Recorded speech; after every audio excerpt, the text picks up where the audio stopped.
right now. And before I open tonight's story, if these quiet little places are helping you at the end of long days, you can leave a gentle like and subscribe so I can keep meeting you here each night. Now, tonight, I want to take you somewhere with water so calm it almost forgets to move, and a path lined with glass lanterns, small ones, round ones, tall, narrow ones, all glowing with the softest gold. The place lies beside a lake outside a town that goes to sleep early, past the last houses, past the reed beds, past a wooden sign half covered in ivy, until the road becomes a footpath, and the footpath becomes a boardwalk. And there, waiting over the quiet water, is a line of lanterns reflected twice, once in the glass and once in the lake below. You walk there tonight, hands resting loosely at your sides, listening to the tiny sounds the boards make under your steps. Not creaks exactly, more like old wood, quietly acknowledging that someone gentle has arrived. The air smells faintly of willow, watergrass, and cool stone. Out across the lake, mist lies low and pale, softening the far shore and making the whole world feel held in one calm breath. The lanterns are hung from curved iron posts, each one a little different from the last, some edged with leaves, some with stars, some plain and clear, but all of them carrying the same patient light.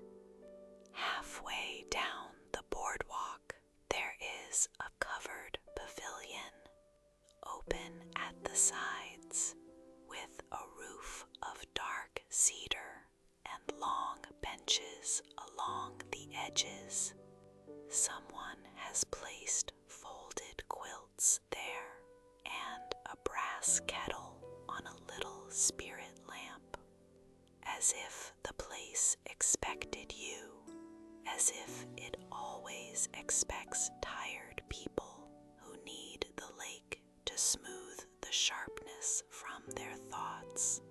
You step beneath the roof, and from there the lanterns seem even softer, their reflections drifting below like slow little moons.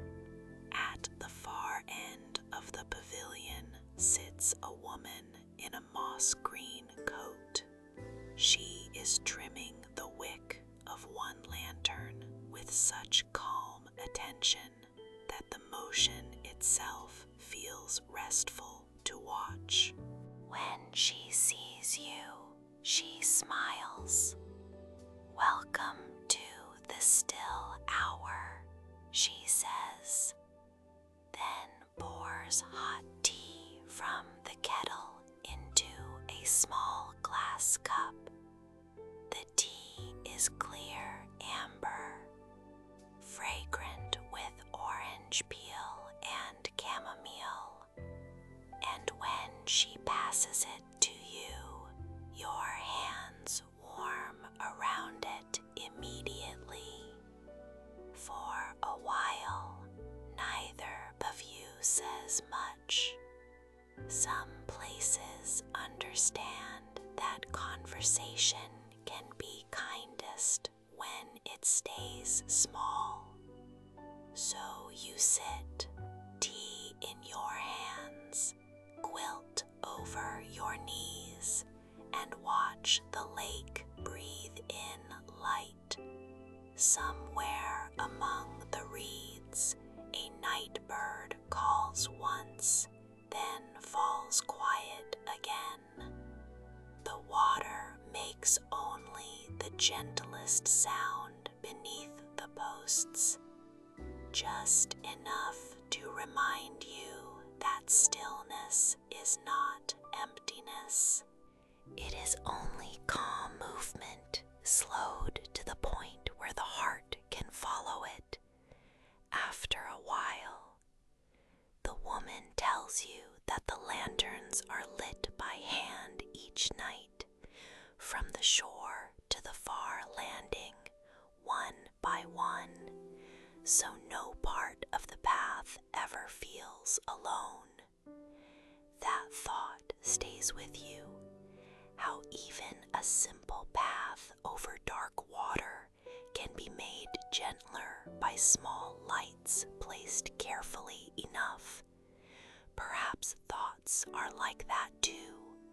Perhaps the mind can cross difficult evenings more easily when there are a few soft things to guide it. A warm drink, a place to sit, a quiet reflection, a lantern, then another, then another. The woman stands and moves to the nearest post. The wick there has grown low. She turns it slightly, and the light grows round again. Not brighter in a harsh way, only steadier. The whole boardwalk seems steadier after that, as if one calm flame can help the rest remember what they are doing. You think of the day you came from, all its unfinished corners, all its little weights, and for the first time, they do not feel like things you must keep carrying. The lake seems willing to hold them for a while, the mist willing to blur them, the lanterns willing to mark a path beyond them.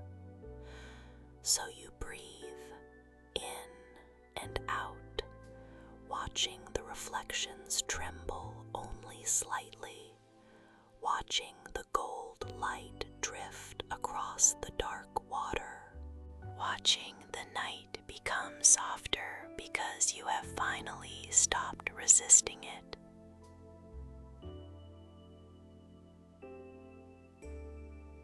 Eventually, the tea is gone, the quilt has grown warm, and the far shore is almost entirely hidden by pale mist. The woman returns to her seat, folds her hands, and says, "You may leave your thoughts here tonight if you like. The lanterns know the way back to shore. So tonight, you can stay there a little longer if you want, in the cedar pavilion, with the glass lanterns glowing beside quiet water."